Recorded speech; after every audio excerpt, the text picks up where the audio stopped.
Head Coach Kellie Harper. She'll begin with an opening statement, and then we'll go to questions. Coach? Yeah, pick up a stat sheet and see a lot of positives on there for us and for the growth that we're looking for. I did remind the team that let's not take these for granted because wins are hard to get. And, we came out and did what we needed to do. We improved from our first time playing the Gators. And, I'm really happy in so many areas here and just hope that our team will continue to push and have a lot of energy to get better each and every day. All right, we'll go to questions. We'll start with Cora, followed by Maria.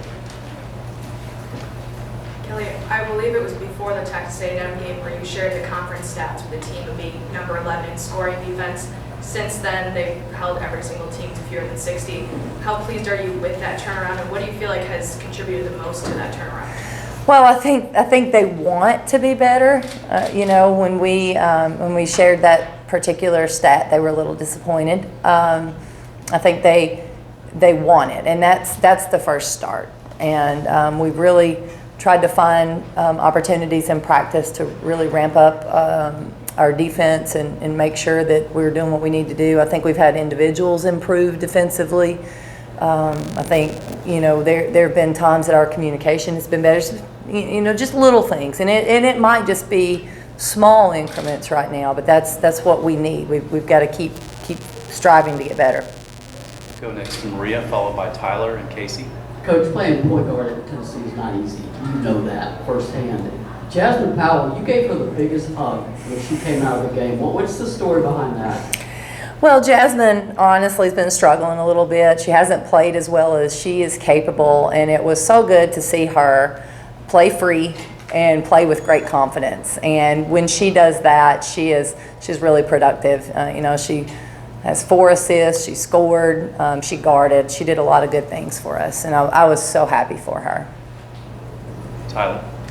Coach, Caroline obviously has shown her proficiency in the post, but she's really shown that she can knock down some three-pointers lately. How much does that add to your offense, and is that something that you always knew that she could do?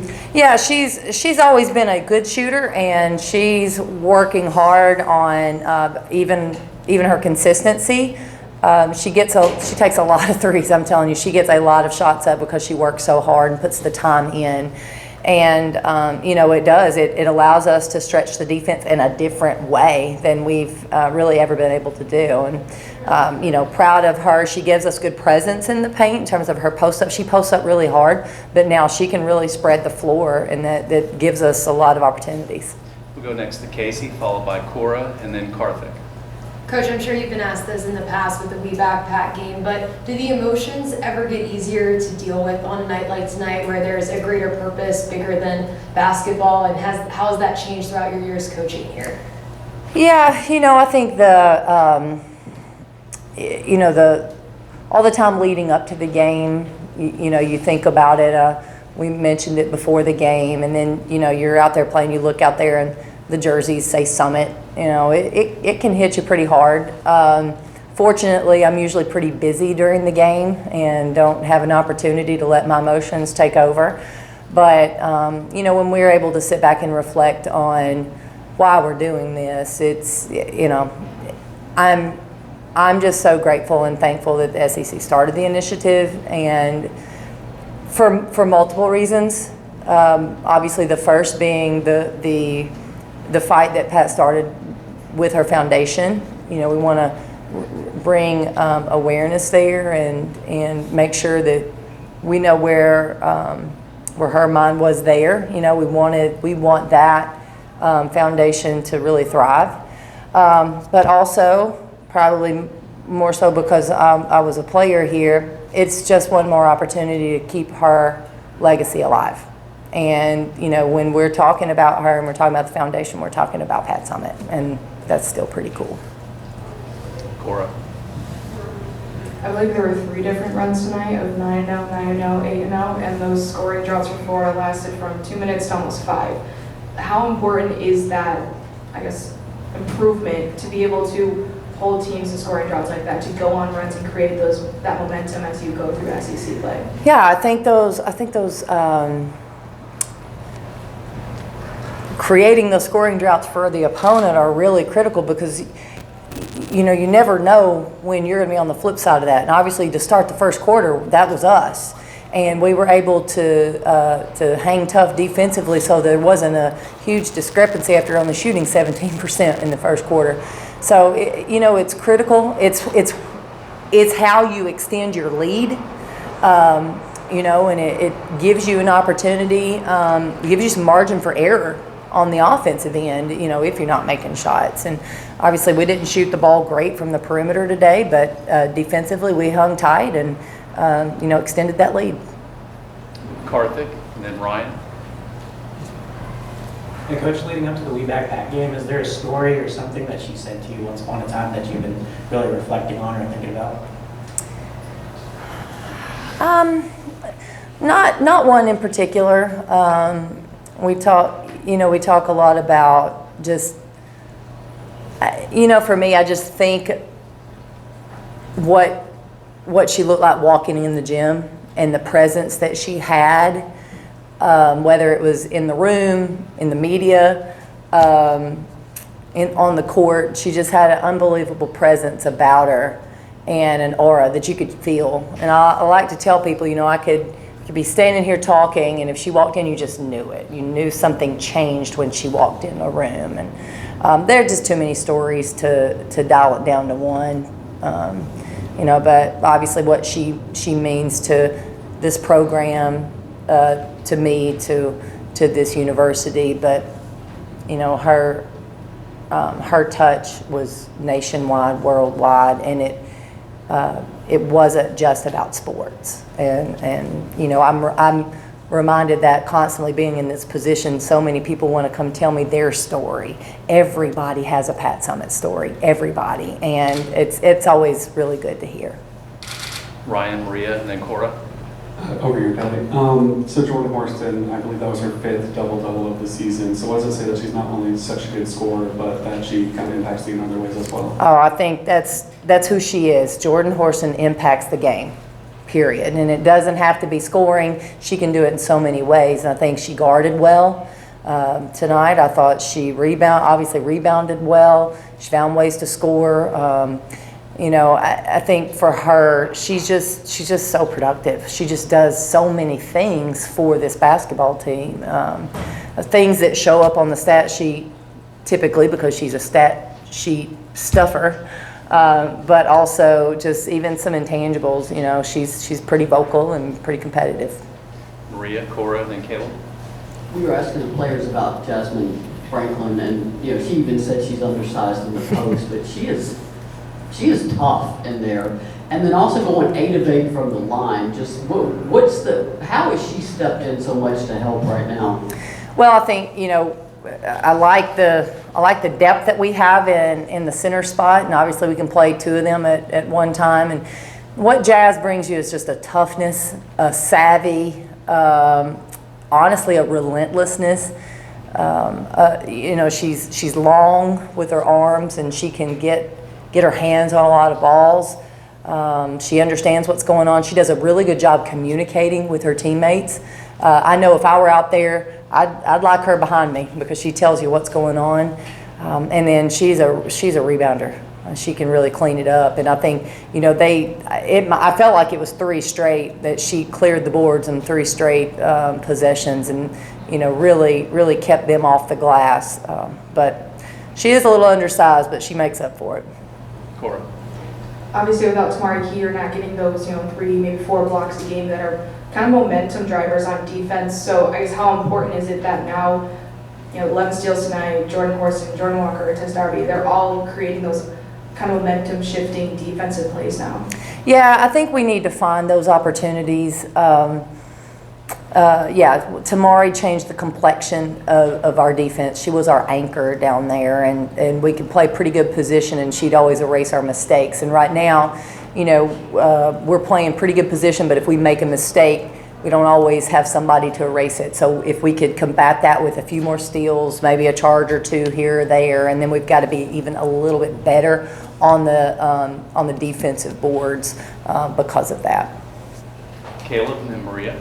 Coach, I think you talked about it at the tip-off a little bit, but your staff, you said Dale didn't know why this team is struggling to play 40 minutes. And tonight, it seemed those struggles came at the front end of the game instead of the back end. Can you talk about some of those issues and maybe what caused the slow start tonight? Oh, it was definitely the shooting percentage. We got good looks. I mean, we had great looks. We had paint touches. We just missed them. And that's where maybe we were a little amped up to start the game. I'm not sure, but we just got to settle in, and we did. We settled in, we focused, and then we were able to finish. And we had a little bit of frustration, I think, early on, and we kind of let that pass, and we played through. And obviously, you can do that when you're taking care of things on the defensive end. Maria and then Zach. Back on the road, obviously, to go to Missouri. Games just get interesting there, and I know sometimes that's probably the best way to put it. And you're 7-0, but I was asking Ricky about this. Target gets even bigger when there's no zero over there. Just what are y'all preparing to face at Missouri? Well, I think first off, you're right. It is a tough place to play. They're well coached. They're going to be physical, very smart. So they're gonna have a game plan that's it's going to be tough. For us, we've got to handle ourselves. We've got to be able to go in there and be disciplined and know what we need to do, and then go do it with great energy and great enthusiasm and great competitiveness. And you're right. I mean, I think we have a target, but man, I think we always do. We're Tennessee, just the way it is, and hopefully our players have experienced that enough this year and throughout the last few years that they're prepared for that. Go to Zach. Kelly, you called a late timeout to get Edie in the game. What have you kind of seen from her in her short time on campus? You know what? Obviously, Edie doesn't get a lot of time, but she's a talented player. She really is, and she's been giving us some great minutes in practice at a lot of times with our scout team, and giving us some looks that our opponents are going to give us. It's an undervalued role. She comes to practice every day, works hard every day, gives us everything she has. And, I know it wasn't long. We would like to have gotten her in a little bit quicker, but, even just a little bit I think is important. We love her, and she's such a positive addition to our team. We're just grateful for her. Growing up with a Tennessee girl, what do you think it means for her to don that jersey? Well, as a Tennessee girl who put the jersey on, it's a big deal. It's a big deal to be from Tennessee and put that jersey on. It's you don't take that lightly. I think most people nationwide know the brand. They understand what Lady Vols are, but when you grow up in the state, it's just a little bit different. And I think both her and Tess appreciate that, and they have a love for it. And I appreciate that. Cora and then Carly. This is the second game in a row where the opponent has gotten into double digits on the offensive boards. What have you kind of seen that's led to that? I know it only led to 11 second chance points tonight, but what adjustments do you feel like you guys have made there? Yeah, we'll have some. A lot of those are coming off broken plays where we might just be a little bit out of position and the ball's bouncing right over our head. The ones that we can control, we've got to do a better job of controlling. Just some lack of discipline box outs. We've gotten better in that area in terms of understanding our technique and what our technique needs to look like and what it needs to be. At times it's a physicality thing. We could give up a few. I think we gave up a couple there in the second half just because they were bigger than us. But we've got to control the ones we can control. So we'll go back and watch it and just find the ones where we did not do our job. And you're not going to get every one of them, but you've got to do the best job you can do every single possession. Take our final question from Carly. Coach, Justine seems like a flamethrower pretty much every single time she comes in the game shooting the ball. Is it her defense that's keeping her minutes down from playing on the court more, or what is it that you need to see from her to get more minutes? Well, obviously Justine's done a really good job offensively, and her defense is coming along. And then sometimes it's the other players that are in there. They're getting a lot of minutes, and so Justine, we are still working with her. She's doing a good job, in practice. I thought she did a good job today. There were a couple things defensively that she did really well, and that is really good for her and her confidence and our confidence. So, you know, when we need a shooter and we need people to step in and make shots, we know that we can count on her. All right. Thank you, everyone, for joining us. All right, thank you guys.